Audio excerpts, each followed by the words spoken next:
Howdy, everybody. My name is Michael Dimkovic. I am an associate professor in the Department of Materials Science and Engineering at Texas A&M University. I am also the graduate program director for this department. And in this brief presentation, I'd like to tell you a little bit about what we consider to be the elements of a strong graduate application. A graduate application to our department will typically have 5 components: resume, transcript, standardized tests, personal statement, and reference letters. And in this brief presentation, I wanted to talk about each one of them in turn. First, your resume. Presumably, all of you have seen a resume and have prepared a resume. Please submit a polished resume for your application. We are also happy to accept the curriculum vitae or CV format. It's similar to a resume, but not restricted to a single page. It can be a little bit longer. So a CV is also acceptable. The key information that you should include is a list of all the degrees that you have obtained or are pursuing. So you don't have to talk about high school, but definitely all the higher degrees that you've pursued. Also include the GPA for each of those, either the final GPA or your most up-to-date GPA. Make sure to indicate what is the range that your institution uses for the GPA. So some institutions do it out of 4, some out of 5, others out of 10.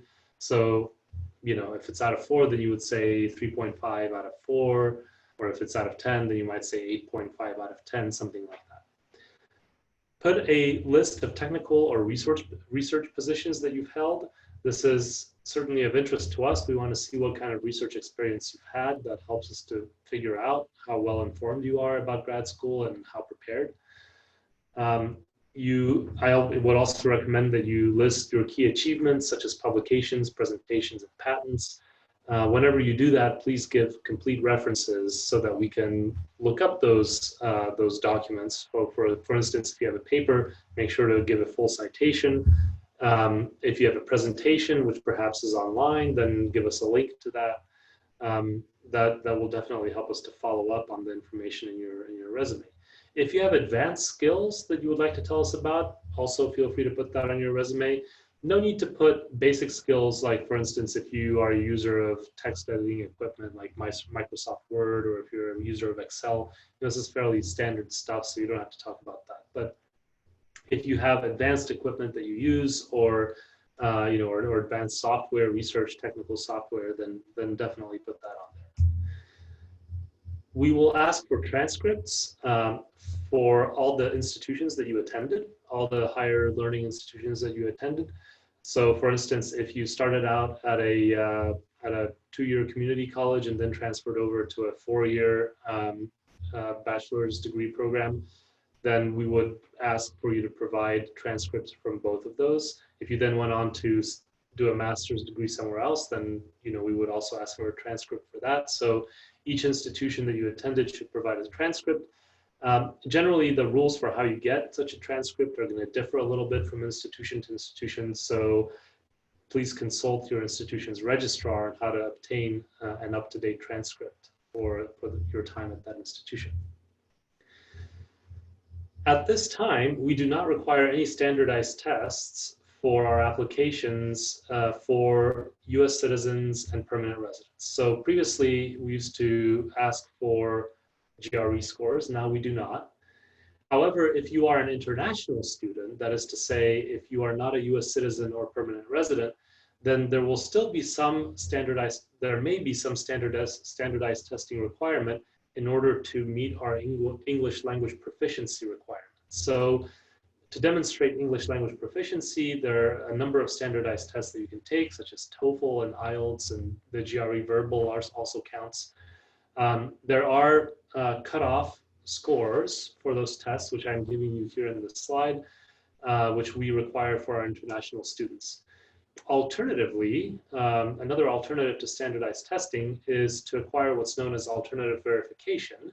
And that's something that's done on a case-by-case basis. But in most situations, the most common form of alternative verification is if you are an international graduate student who has completed a degree at a accredited institution located within the US. So for instance, if you completed all years of your bachelor's degree or higher at a university in the United States, accredited university, that counts as alternative verification.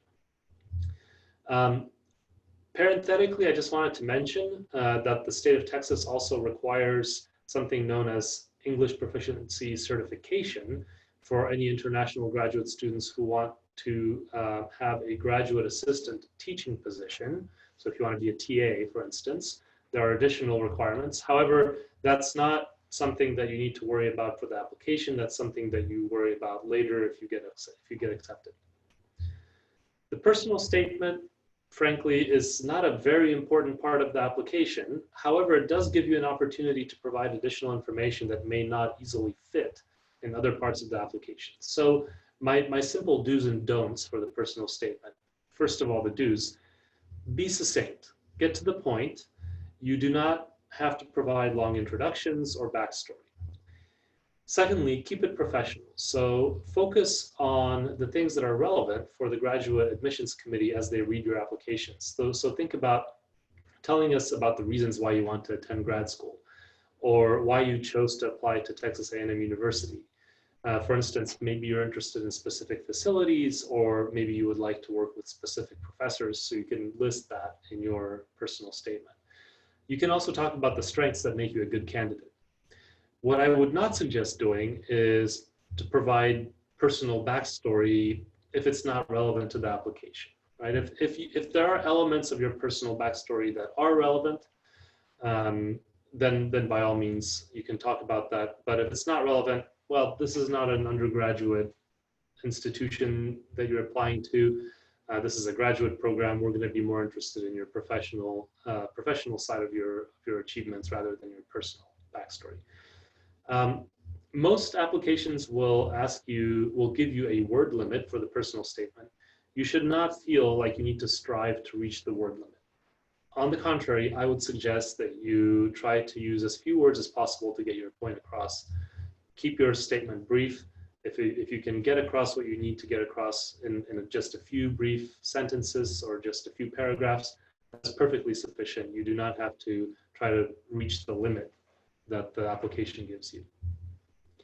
The reference letters, in my opinion, are the most important part of your application. So definitely invest effort into making sure that those come across strong. First of all, a little bit about what we look for in a reference letter. So when we look at a reference letter, we want to see that it's coming from somebody who has some background knowledge or background experience that would allow them to make a judgment about what it takes to succeed in grad school. And secondly, we want your reference letter writer to have firsthand knowledge of who you are and how you work, especially in a research setting. So we're going to be looking for that in the reference letters. Ideally, the strongest reference letters will speak directly to your strengths in a research setting and tie those to your potential for success in grad school. So, we would be interested in knowing, for instance, how you approach a technical problem. How do you deal with difficulties as you run across them? What are some examples of situations where you have circumvented obstacles or solved technical problems? These are pieces of information about how you personally work that we would like to see coming from your reference letter writers. So who's the best person to ask? Ideally, you should ask a faculty member with whom you did research. A faculty member is a good person to write a reference letter for you because that person has been to grad school, they know what grad school is like, and more than likely they have advised graduate students or supervised graduate students in the past. And so they have the knowledge to be able to make a judgment about whether you are well suited to grad school, right? So we're interested in their expertise in being able to make that judgment. And if you did research with that faculty member, then they will have then had firsthand experience or have had an opportunity to observe you firsthand how you work in a research setting. Another good option is if you get a letter from somebody who might not be a faculty member, but nevertheless has a PhD, and you did research with them. So for instance, perhaps you did an internship at a national lab, or maybe you did a co-op in an industry research setting, and your supervisor there was somebody who had a PhD. Well, that person might not be supervising students now, but at least they've been to grad school, so they know what it takes to be successful in grad school, and they can talk about how well prepared you are to be successful. And based on their experience seeing you do research, they can then tell us the information that we would like to know about how well you tackle research challenges. If you worked with somebody who has a PhD in a technical setting, but not a research setting, that also makes an okay application. So for instance, maybe you worked in industry on a project that was not really a research project, but was a technical project. Maybe it was an engineering project of some kind, maybe something having to do with design or something of that sort. That would also make for a good choice. If you ask for a reference letter, for example, from a class instructor, so let's say a professor who only knows you from the classroom setting, that would make for a relatively neutral reference letter. It's not going to predispose us either positively or negatively. Ultimately, it's not going to make a very big difference to your application. Most applications ask for several reference letters, 2 or 3. So if some of your reference letters come from these kinds of neutral advisors, or neutral letter writers, that's fine. However, they're not going to replace or be as effective as a reference letter from somebody who has seen you work in a research setting. So class instructors, relatively neutral. Someone without a graduate degree, again, relatively neutral, simply because we have no way of knowing how well informed that person is about what it takes to be successful in grad school. And someone with whom you did not do technical work. So for instance, if you had a internship or a co-op where you were in a sales role or a clerical role, again, that sort of reference letter might speak to your character, but it won't speak to your proficiency in solving technical problems. So those kinds of reference letters are going to be relatively neutral. Letters from family members or friends are weak and even potentially negative. So I do not advise anybody to ask family members or friends to write them reference letters. Stick to reference letters from professional colleagues. Those are the references that we're really interested in. So how should you ask for a reference letter once you figure out who your reference letter writers should be? First of all, hopefully you've all done this already or are in the process of doing this. Reference letters are the outcome of a relationship that you've built up over time. So if you have done work in somebody's lab, you've invested into that relationship, presumably you've done your best to impress that person with your work, that person is now going to be in a position to write you a reference letter. If there's still time, if you still have time until you plan to apply for grad school, then I certainly recommend investing into building that relationship sooner rather than later. If you are applying to grad school imminently, well, just do the best you can, pick out the people who know you best. Whenever given the choice, I highly recommend that you waive your right to see the reference letters that are submitted on your behalf. And the reason for that is twofold. One is you want your reference letter writer to be able to speak freely without any sort of thought in the back of their mind that you might then later, see that letter and and then and then modify your relationship with that person as a result. So you want to be able to give your reference letter writer the ability to speak freely. Furthermore, you want the admissions committee to see, or to believe that the reference letter writer does not feel constrained by the fact that you might then later see the reference letter. So we want to see that the reference letter writer is speaking their mind, and you want the reference letter writer to speak their mind. And waiving your right to see the letter is a good way to ensure that. When asking for a reference letter, I recommend planning ahead.